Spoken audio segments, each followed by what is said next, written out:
एक बार की बात है, सुंदरवन नाम के जंगल में एक बलवान शेर रहा करता था। शेर रोज शिकार करने के लिए नदी के किनारे जाया करता था। एक दिन जब नदी के किनारे से शेर लौट रहा था, तो उसे रास्ते में सियार दिखाई दिया।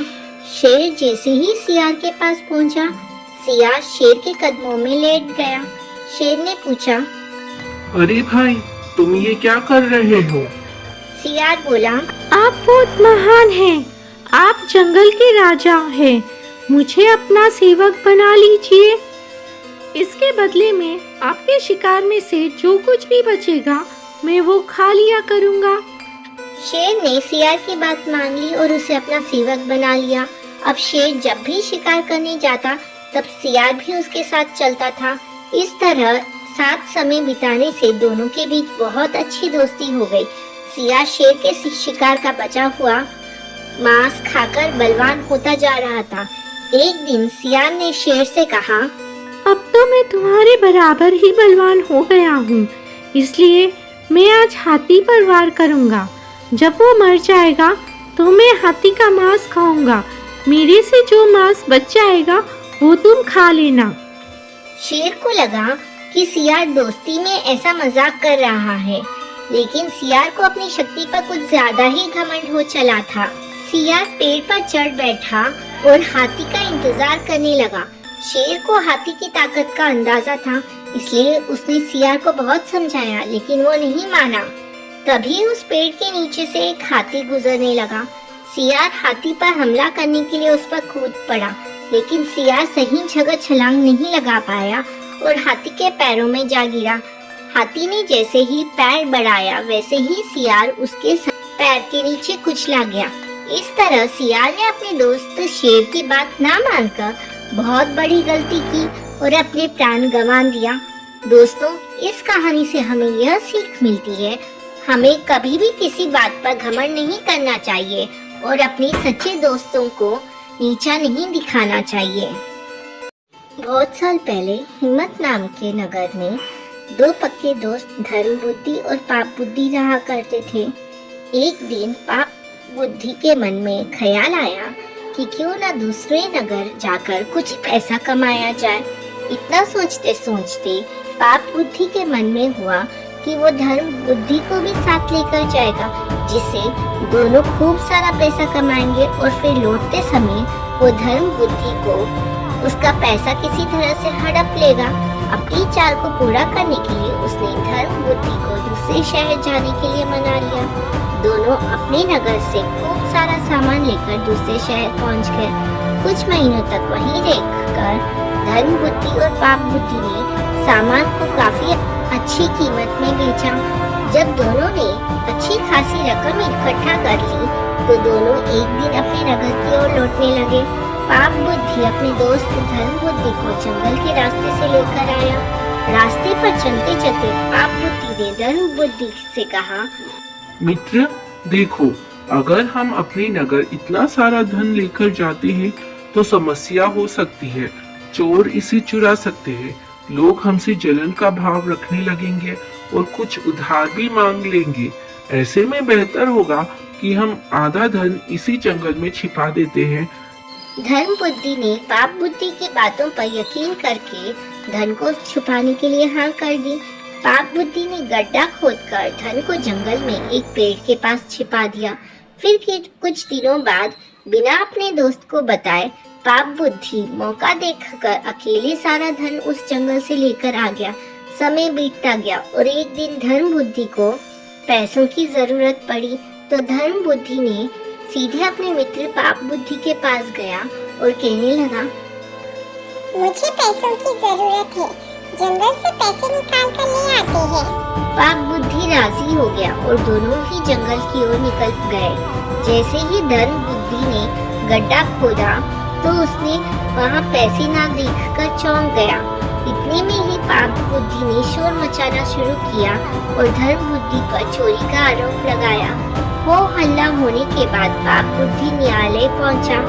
न्यायाधीश ने सारा मामला सुना तो सच्चाई का पता लगाने के लिए अपनी दिव्य शक्ति से परीक्षा लेने का निर्णय लिया। इसके बाद न्यायाधीश ने दोनों को आग में हाथ बहादुर पाप बुद्धि ने कहा, अग्नि में हाथ डालने की कोई जरूरत नहीं है, खुद वन देवी मेरी सच्चाई की गवाही देंगे। न्यायाधीश ने उसकी बात मान ली। धूर्त पाप बुद्धि पास के ही एक सूखे पेड़ में छिप गया।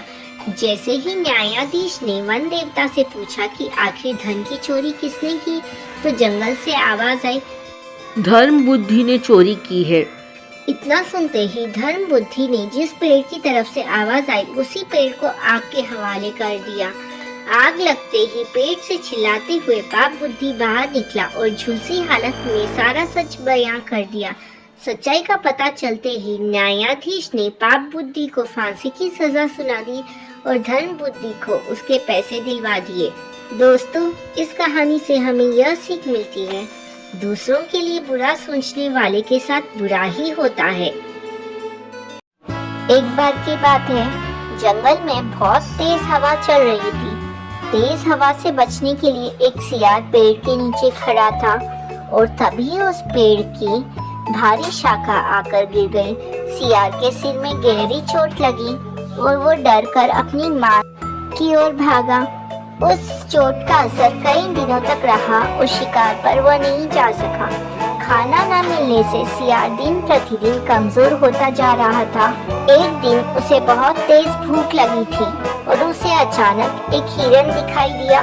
सियार उसका शिकार करने के लिए बहुत दूर तक हिरन के पीछे दौड़ा, लेकिन वह बहुत जल्दी थक गया और हिरन को नहीं मार पाया।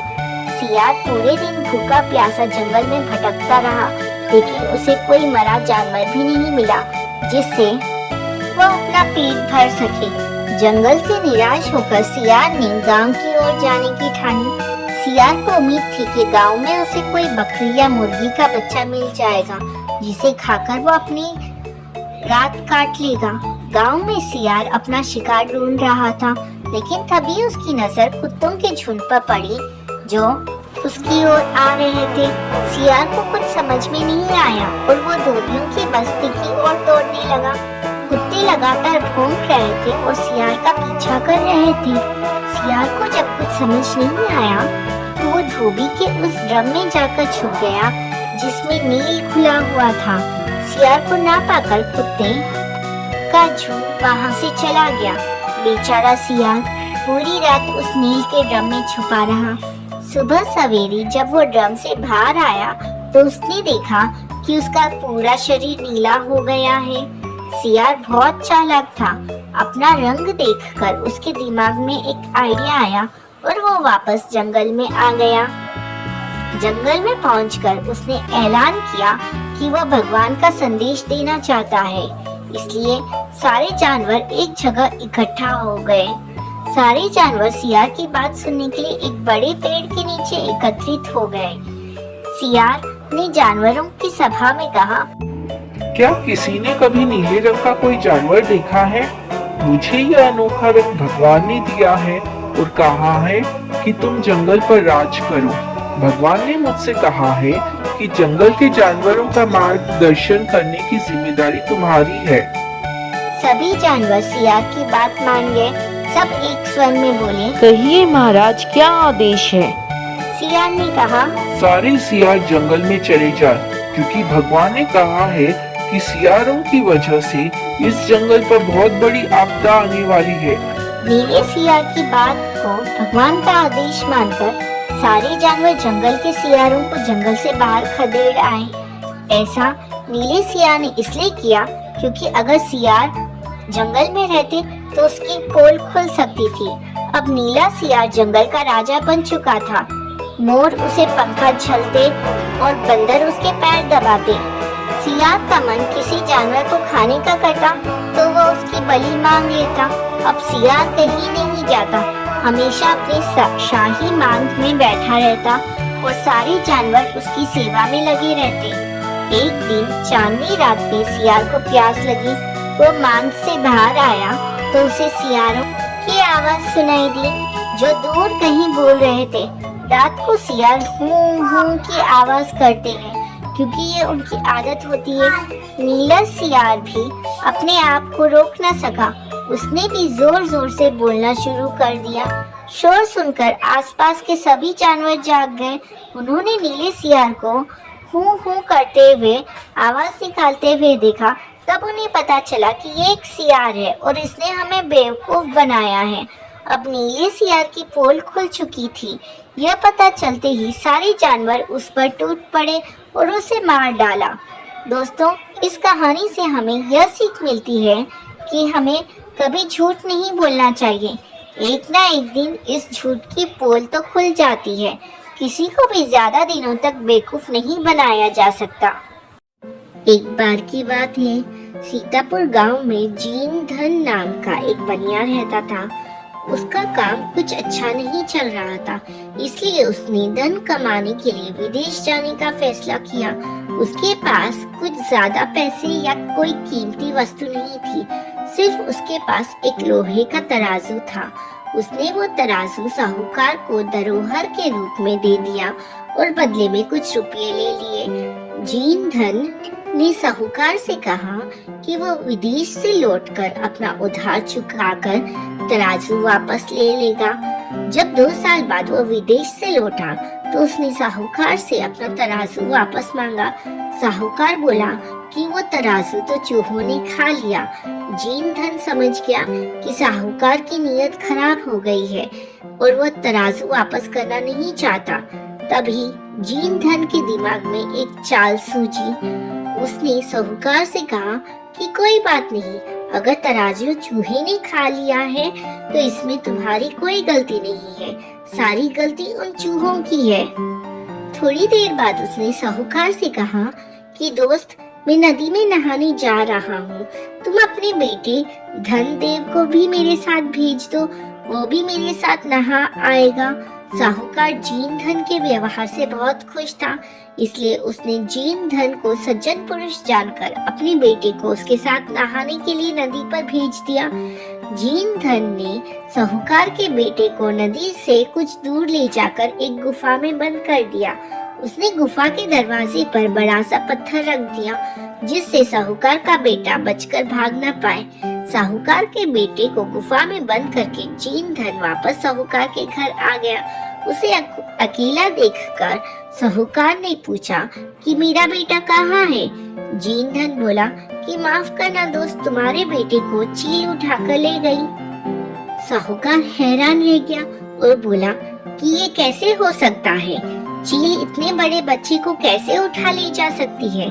जीन धन बोला, जैसे चूहे लोहे के तराजू को खा सकते हैं, वैसे ही चील भी बच्चे को उठाकर ले जा सकती है। अगर बच्चा चाहिए तो तराजू लौटा दो। जब साहूकार ने देखा कि उसके ऊपर मुसीबत आई है, तब साहूकार को अकल आई। उसने जीन धन को तराजू वापस कर दिया और जीन धन ने साहूकार के बेटे को आजाद कर दिया। दोस्तों, इस कहानी से हमें यह सीख मिलती है, जो जैसा व्यवहार करता है उसके साथ वैसा व्यवहार करो, ताकि उसे अपनी गलती का एहसास हो जाए। कई सालों पहले की बात है, एक जंगल में एक बरगद का पेड़ था। उस बरगद के पेड़ पर एक बगुला रहा करता था। उसी पेड़ के नीचे एक बिल में एक सांप भी रहता था। वह सांप बड़ा ही दुष्ट था। अपनी भूख मिटाने के लिए वह बगुले के छोटे छोटे बच्चों को खा जाया करता था। इस बात से बेचारा बगुला बहुत परेशान था। एक दिन की बात है, सांप की हरकतों से परेशान होकर बगुला नदी के किनारे जाकर बैठ गया। बैठे बैठे अचानक उसकी आंखों से आंसू आ गए। बगुले को रोता हुआ देख नदी में से एक केकड़ा बाहर आया और बोला, अरे बगुला भैया, क्या बात है? यहाँ बैठे बैठे आंसू क्यों बहा रहे हो? क्या परेशानी है? केकड़े की बात सुनकर बगुला बोला, क्या बताऊं केकड़ा भाई, मैं तो उस सांप से परेशान हो गया हूँ। वो बार बार मेरे बच्चों को खा जाता है। घोंसला चाहे जितना भी ऊपर बनाओ, वो ऊपर चढ़ ही जाता है। अब तो उसके कारण दाना पानी लेने के लिए भी घर से कहीं जाना भी मुश्किल हो गया है। तुम ही कोई उपाय बताओ। बगुले की बात सुनकर केकड़े ने सोचा कि बगुला भी तो अपना पेट भरने के लिए उसके परिवार वालों और दोस्तों को खा जाता है। क्यों ना ऐसा कोई उपाय किया जाए कि सांप के साथ साथ बगुला का भी खेल खत्म हो जाए। तभी उसे एक उपाय सूझा। उसने बगुले से कहा, एक काम करो बगुला भैया, तुम्हारे पेट से कुछ ही दूर नेवले का बिल है। तुम सांप के बिल से लेकर नेवले के बिल तक मांस के टुकड़े बिछा दो। नेवला जब मांस खाते हुए सांप के बिल तक आएगा तो वो सांप को भी मार देगा। बगुले को यह उपाय सही लगा और उसने ठीक वैसा ही किया जैसा केकड़े ने कहा, लेकिन इसका परिणाम उसे भी भुगतना पड़ा। मांस के टुकड़े खाते खाते जब नेवला पेड़ के पास आया तो उसने सांप के साथ साथ बगुले को भी अपना शिकार बना लिया। दोस्तों, इस कहानी से हमें यह सीख मिलती है कि किसी भी बात पर आंख बंद करके विश्वास नहीं करना चाहिए। साथ ही उसके परिणाम और दुष्परिणाम के बारे में भी सोच लेना चाहिए।